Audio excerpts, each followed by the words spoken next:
Got a little bit of beef and cheese. Is Capello right, old school, and is Pep ruining football? Or is Capello just a freaking dinosaur who hasn't realized that football has evolved and modernized? Let's have a discussion, an honest discussion.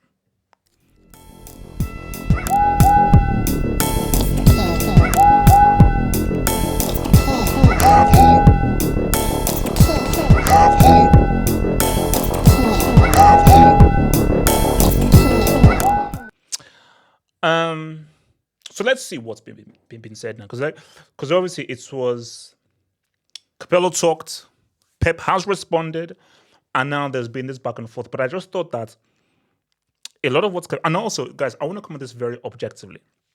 You don't mind my view on Pep, but I will not be a responsible football commentator if I don't come at this in an objective sense, in the sense of let's look at it from Capello's point of view. Let's look at it from Pep's point of view. How is Capello wrong?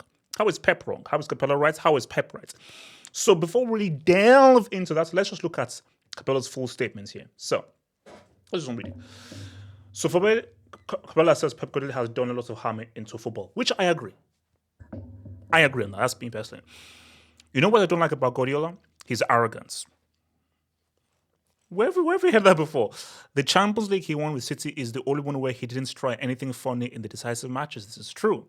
So remember 2021 final against your boys Chelsea. For some explicable reason, he decided not to play Rodri when there was no reason not to, and that decision was critical for Mount playing that through ball through the freaking Grand Canyon that led to Havertz saying what's up.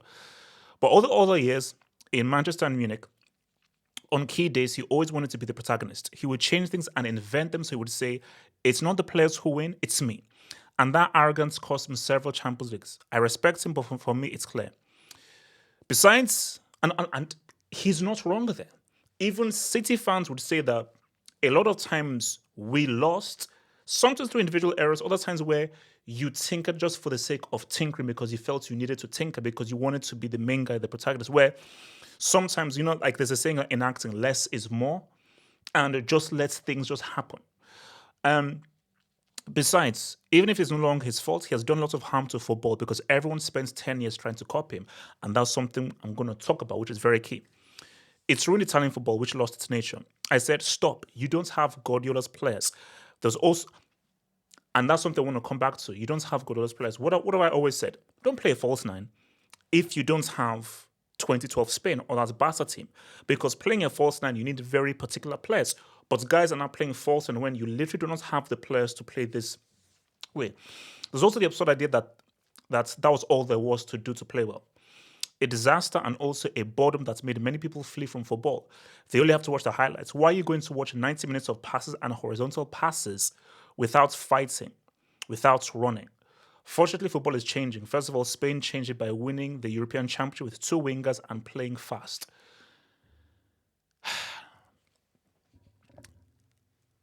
I want to cover this objectively. So much of what Capello said is so right. Like, you look at that last bit where he talks about Spain. Bro, I'm sorry.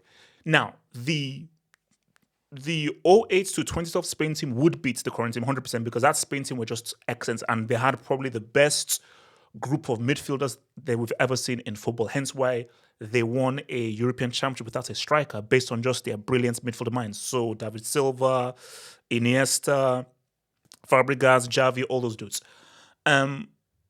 But I preferred this current Spain team. This current Spain team was more entertaining. Let's be real. That 2010 Spain team was boring. Yes, they beat Germany. I felt Germany were a much more entertaining team to watch. But just that Spain team was just very effective. But this current Spain team, they were brilliant. And the key reason why they were brilliant is they played more progressive, they were more vertical, and the key thing, which what Capello said, Nico Williams and your boy Lamine Yamal. Because what did Yamal and Williams do? They went forward. They attacked, they dribbled, they took risks, they played with verticality, they played direct, they kept on moving forward. And that is just far more exciting to see. And the other bit he said was people leaving football. The amount of people who sent me DMs, sent me messages, commented on my videos saying that football is boring. Football is boring. People who I know who've left football because they just find football boring. And I can't blame them because I still have to come into football because it's a sport whether this is my job or not, I'll always fall back to football because at its very core, there's always a sport that you love. But I have to take a step back and be like, I'm looking at a lot of these games like, something is missing here. And the games are very boring. They're very predictable. They're very robotic.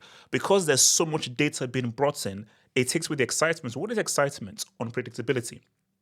So when you watch a movie, if you watch a movie where you can predict everything, it's pretty boring. If you watch a movie where you don't know what's going to happen next, that's exciting. That holds your attention. So what happened before in football was unpredictability. You never knew what was going to happen because you had individuals who had the power just to do stuff that was extraordinary, that was just out of the normal realms of possibility that would take risks. And that risk factor has been taken away by managers trying to insert themselves into football. So that's the issue we've had here. But look, there are two sides to this because I want to come at this very objectively. Everything evolves. Everything evolves. And based on just the natural way of things, we were always going to get here. Now, I feel that we have gotten to a place that's far too extreme and the pendulum has swung too much in one direction, whereas I think the pendulum should be in the middle to be a perfect marriage of tactics, data, plus individuality and creative freedom. But the game has evolved. The game is much more tactical because people have researched and looked at football matches for so much, and because there's so much at stake, you want to win. So if a manager knows that playing this tactic, I have a higher chance of winning as opposed to just leaving it to these individuals, you don't want to play this tactic because what you want is there a way to better control the outcome of a game?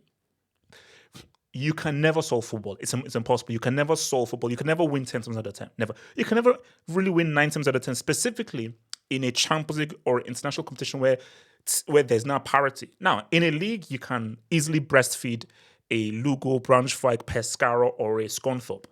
But in a Champions League, in an AFCON, in a Euros, in a Copa America, in a World Cup, where there's now parity, specifically with the top teams, you can't create any tactic that can win 9 times out of 10.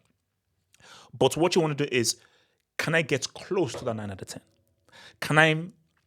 Is there a way to better control the outcome of what it could be? To limit the amount of chances I can concede, to better create as many good quality chances as possible to give me a better chance of scoring. And that's where people have followed the Pep mind frame. So if we control possession and the opposition has less times with the ball, we have a higher chance of winning the game. If we keep hold of the ball and we keep the ball on the ground, because if you cross the ball, you're playing a numbers game. If you're hitting a long ball, you're playing a numbers game. But if you keep the ball on the ground, the ball always reaches an individual. And we always try and find them and find someone in our sheds. It increases the chances of us creating quality chances as opposed to crossing the ball and it's a numbers game. Because what Pep is like, no, let's take a risk. Let's take away these long balls. Take away these crosses. Take away these useless dribbles that makes us lose the ball consistently. If we keep hold of the ball all that 78% of time and we are carefully orchestrating quality chances through short, intricate passes, creating triangles, we have a better chance of scoring. So Pep could say, no, bro, Fabio, that's good for the 90s, for the 80s. This is 2025. And in 2025, keeping hold of the ball, every individual knowing how to play under pressure, us now playing against people who now press against us. The long ball, physicality, useless verticality, always moving forward and taking those risks, it doesn't make sense for modern football. So it could be the Pep argument here, which is fair. But the issue, though, is what he's done. So let's start first with Arteta here. And now, Arteta started off as a Pep clone. And he couldn't help it. It's like, I worked under the guy. I was fully successful under this man. So it only makes sense that when I now come to Arsenal, let me do what Pep did. And let's be real, Arsenal only had Arteta because they were like, if we can't get Pep, let's get the next best thing. Let's get the guy who walks close to him. So let's get Homeboy. So it makes sense. It makes sense. No harm, no foul. But the issue here is, but the bit of what Arteta done, Arteta has learned that I need to move away from daddy. And credit to Arteta, he has now created Arsenal a little bit much more in his image, because there is no way in hell that Pep will ever be known as a defensive side or set piece FC. But yes, there are still general broad strokes of what Arteta has learned through Pep, which is keep hold of the ball, very careful, short passes, David Raya pretty much being a sweeper keeper. But how defensive they are, how much he's focused on defending and being hard to break down. He's focused on set pieces, and that's how critical Gabriel and Saliba are to the team. That is something that's where he's now deviated from Pep and now created something of his own, which you have to give credit to. Whether you like it or not, I like managers who you're trying to create a team in your own image. Because which is what Capello has been saying, is that if you just have copycats, it's trash. Because what would you rather have, the original or the copy? So whenever you copy like this. So let's use music as an example. You have a record, a CD, and streaming. The worst version of a song is streaming. That is of lowest quality. The next best thing is a CD, compact disc, high quality. If you want to hear what it sounds like when that band or that singer were in the studio, you get a record. Because a record is the most authentic sound you can hear from music where, this is what it really sounded like if I was actually in that recording studio. So the CD and the streaming version of that song, those are copies that don't really sound as good as the authentic thing, which is the record or being there live. You see, the best thing is live. So you go from live to the record to the CD to streaming. The best thing is live. But the next best thing, the next best thing after seeing the band or the artist live is a record. That big record that you have, and then the CD and then streaming. So these copycats, you're not Pep. You're just copying Pep. And do I want a copy of Pep, or do I want a manager who is his true, authentic self? I'd rather have someone who is his true, authentic self rather than a copy. Insult Simeone all you want, and I have massive issues with Simeone. But I respect him because he's his authentic self. For better or for worse, I respect that. And I respect Ancelotti. He's his authentic self. So that's where we're going. And probably one of my favorite tacticians and managers, Simone Inzaghi. The reason why I just love Inter Milan is they're a very unique team. And they have a very unique tactic. And the reason why Simone Inzaghi is one of my favorite managers is because he's got a very specific tactic that is different from pretty much any other team. And when I just look at how Inter Milan play with the two strikers, with the wing backs, with the defenders, and just how malleable they are, and just how dynamic they can be, whether they can be defensive, balanced, or all-out attack, I'm like, this is a very interesting team. But Simone Inzaghi is being his own authentic self, his own original self that is different from pretty much any other team. And you have to respect that. And you come to my guy. I didn't want Maresca. I didn't want him.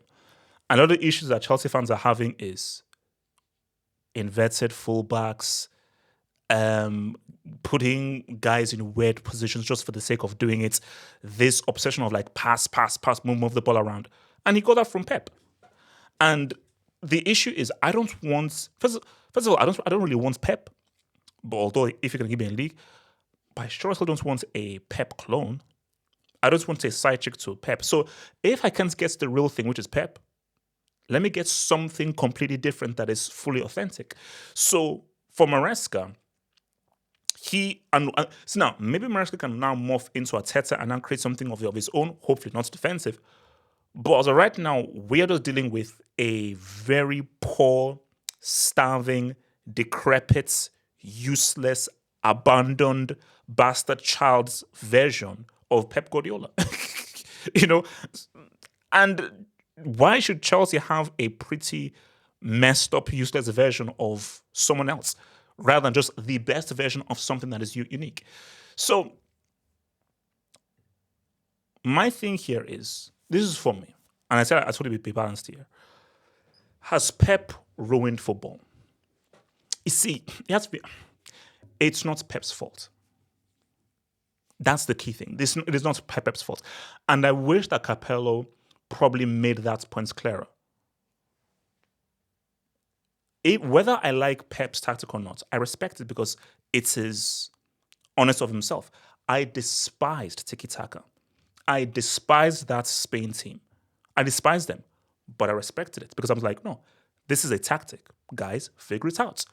If you can't figure it out, they're going to keep on winning all these tournaments. And luckily, and and all I was saying about that Spain team is as well about matchups. 2010, every time they faced a South American team, they struggled.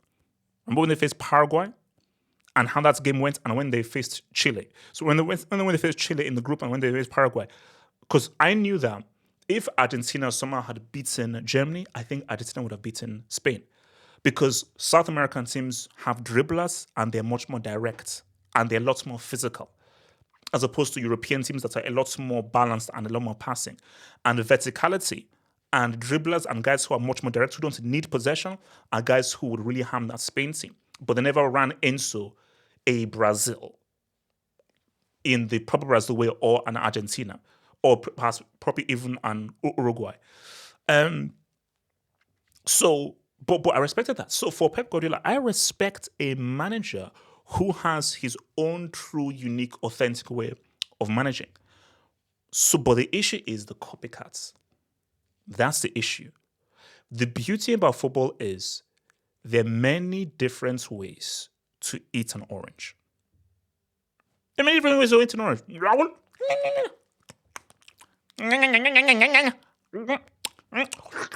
Whoa. Okay, sorry. No, did he pause? But yeah, there are many different ways to eat an orange. There are many different ways to manage. And the point Capello is saying is that, no, there are many different ways to play well. So the stupidity that, oh my gosh, because Pep has gotten so many points through the league, we must all now copy Pep. No. Pep Guardiola has the money, the players, and the tools where he's able to do what he can. If you don't have his players or his tools, his specific players, you have to look at what you have, the players you have, and create a tactic and a management style to suit that. Why do I love international tournaments so much? Because the reason why it's the best is because you can't do a Pep internationally. There's not enough time. You limit your players 3 times a year, and you have to do a blueprint because you don't have enough time to do a complex tactic. And why I love internationals and it's like the last part in football is this is Nigeria's way of playing football. This is Japan's way of playing football. This is Brazil's way of playing football. This is Chile's way of playing football. England's way, France's way, Iran's way. And it comes from culture. The guys that just feel, no, I think we view football in terms of keep hold of the ball. No, we view football in terms of defense first. No, we view football in terms of attacking. We view football in terms of crosses. Wide guys wing crosses. No, we view football in terms of let's go centrally, play with smaller guys and go with through balls. Oh no, we believe in wing backs. Let's play through the wing backs and let's have one tall striker. Styles make fights. Styles make big fights. So and I think because Pep, he has ruined football, but he shouldn't be blamed for ruining football. It's not as if Pep set out to ruin football, but he is a byproduct of why football is trash right now and it's not exciting. Because when you're watching matches and you don't see individuals try things, it's boring. The reason why football became exciting to begin with was, who is this Ronaldo Nazario guy? Oh, who is this Clivert dude? Oh, who is this Dennis Bergkamp? Who is this Henry? Oh, who is this Paulo Di Canio? Who is this Benito Carbone? Who is this Pablo Aimar? Who is this Maldini? Who is this Desai? You just had guys. Oh, this is Edgar Davids guy doing. So because you had so many guys who had personalities, and the personalities were just allowed to express themselves, you watched football really for the individuals. And those individuals drew you in. How many guys are Barca fans? Because, oh, I just like Barcelona. You're a Barca fan because of Dino or because of Rivaldo. Now, sometimes it may be a family thing and a thing where you were just brought into it, but a lot of times it's a player. Most black Liverpool fans are fans of Liverpool because of John Barnes. A lot of guys are fans of Chelsea, like myself, because of Zola. Or if you're of the other generation, because of Drogba. So the individuals, the personalities, the risk takers, those are the guys that make football entertaining. Once football is now controlled by the managers and now system against system, it becomes boring. Because if I'm just watching system against system and one team trying to outpass or outpossess another team, that's boring. That's boring. And that is why it's ultimately I appreciate an Ancelotti, because Ancelotti is, I'm going to give you a blueprint, I'm going to manage you, but I trust you as the individual to execute. And I'm going to give you the playground to execute. Simone Inzaghi. Yeah, I'm going to give you a general blueprint, but Barbarella, do what you do. Çalhanoğlu, do what you do. Thuram and Lautaro, you do what you do. Damian, Dumfries, you do what you do. So he's just giving guys a blueprint, but there is a randomness to how they play that makes it exciting. And for me, football at its core is risk. Football at its best is risk. Is taking risks, because that is where because football is a chess. It's a game of chess and it's hard to score. You have to take risks. What to say? No risk, no reward. And I think that if we live in a football where there's hardly any risk and guys just, do it. So, I almost forgot. And this is where I have hope. This is where I have hope. What is the best team right now to say that plays the best football? The most exciting team? The best team right now? Barcelona. And why they're the best team? And why the most exciting team? Because you can see the individuals. Or you can see that the team plays team ball. Look at Pedri. That's football.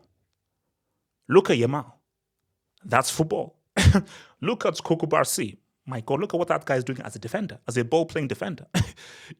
So when you just look at Barcelona and how they move the ball around, how the verticality, how direct they are, and how they're always trying to score, but they're always trying to move forward. They're always trying to go forward. What is the forward pass to play? No horizontal passes. Let's go vertical. And it's a very German thing. It's a very German thing. And Hansi Flick is bringing that whole German ethos of, no, we have to move forward and try at every given chance to move forward, which is what made that Germany golden generation so good from, you could argue from, I'd say from 2010 to 2014. Like a few seasons when in 06, 08, but it really began in 2010. Khedira, Özil, Muller. So from 2010 to 2014, that was an amazing team who knew and wanted to always move forward and score goals and were very offensive. And I think that the reason why Barcelona is a team where, whether you support them or not, they're the best team to watch because they are risk takers. They want to take risks. Pedri has the ball. He's looking forward. How can I move the ball forward? How can I advance with the ball? Where is the forward pass? What is the difficult pass to make? Right? Because that's the key thing. For Pep Guardiola, the first thing is find a man. If it's horizontal ball, but your first thing is keep hold of the ball. But for Flick, your first moment is, can you go forward? Okay, if you can't go forward, okay, look back, look sideways. But when you receive the ball, can you move the ball forward? And trust in your ability on the ball to make that difficult pass in the pocket. And trust in your first touch to receive the ball, turn, and now create space, look forward, and let's now move forward. And let's now advance, because you're going to have guys who are advancing. And that is exciting. That is exciting. Again, lastly, just because I've talked a lot and I need to go and rest. This is actually my rest day, but it's like an extra video because I'm not supposed to be resting. Rijkaard. Like, of course, Pep's Barca was much better, but I prefer to watch Frank Rijkaard's idea because that Netherlands team in Euro 2000 is one of my favorite teams of all time. That was an amazing team that just played amazing offensive football. And that team, the Barcelona team with Dino, that's an amazing team to watch. Absolutely amazing. That was a very ultra-attacking, very offensive team that gave a literal genius the freedom to cook. Let's guys cook. And then that is what will save football.